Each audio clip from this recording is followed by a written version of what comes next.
If you were watching last night, you kind of gave us a hint about this next story. There were some pretty cool photos coming in. It was really neat to see the northern lights last night in areas as far south as parts of western and northern portions of the metro area. I mean, even with some of the city lights, you could see it. A storm of that scale, though, when we were seeing the numbers come in, is not necessarily something we get here very often. So we knew we had to get some of the answers from the experts on it. So I had a chance to chat with a forecaster at the Space Weather Prediction Center that's based in Boulder, Colorado, about all of last night's event.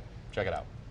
So a few days ago, on the 20th of March, we were watching the sun continuously, and we see a couple of nice eruptions. They look like we might get a glancing blow. It just didn't look like we were going to get the impact that we did. So we were advertising, predicting some magnetic storming, but much weaker than it was. So the eruption occurs.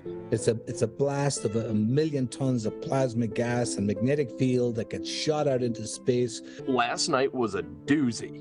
On our scale, the NOAA space weather scales, they go from 1 through 5. This was a 4-level storm, so we call it severe. And they were pretty far south last night. There's images coming into us now from even Arizona and northern Arizona. So how often does a G4 type event happen, I guess, in our part of the world? We have an 11-year solar cycle. That really has come into play here because this 11-year cycle, we're ramping up to the maximum period of the cycle right now. So the last 5 or 6 years have been really quiet. So people will say, yeah, this is big. It's going to happen a lot more in the coming months and years because we're ramping up into this maximum. So we expect this peak to essentially occur 2024, 2025. Sometimes what you will find is there's a lot of people upset with us, right, because they didn't know it was going to happen last night, and maybe they'll blame you, in fact.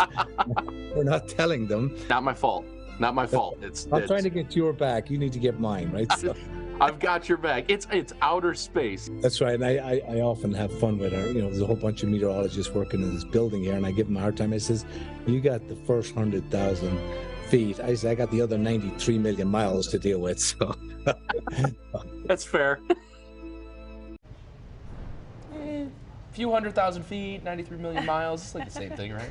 That is amazing. The pictures are almost too amazing to believe. And I don't know, I've always wanted to travel to other places, maybe the UP at least, to see them. And it's incredible that you could do that from the Detroit Metro last night. Absolutely. And the G4 level storm, here's the issue with it, right? So last night especially, and then even going into today, the ionosphere where it really hits and you get that impact.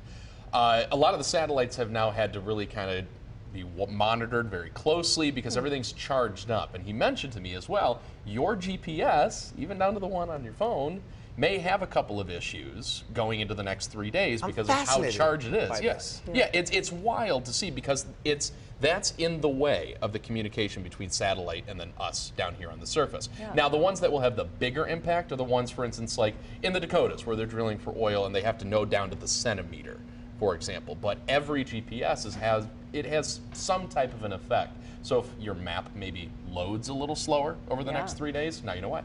Interesting. It'll make it a little less infuriating when it's telling you the wrong direction and not helping you. It's it told me to go left. Well, I get it. You'll have an excuse for why you're late for work on Monday. Bingo. There you go. Northern That's an Lights. excuse. Northern Lights got us. Bosses are forewarned.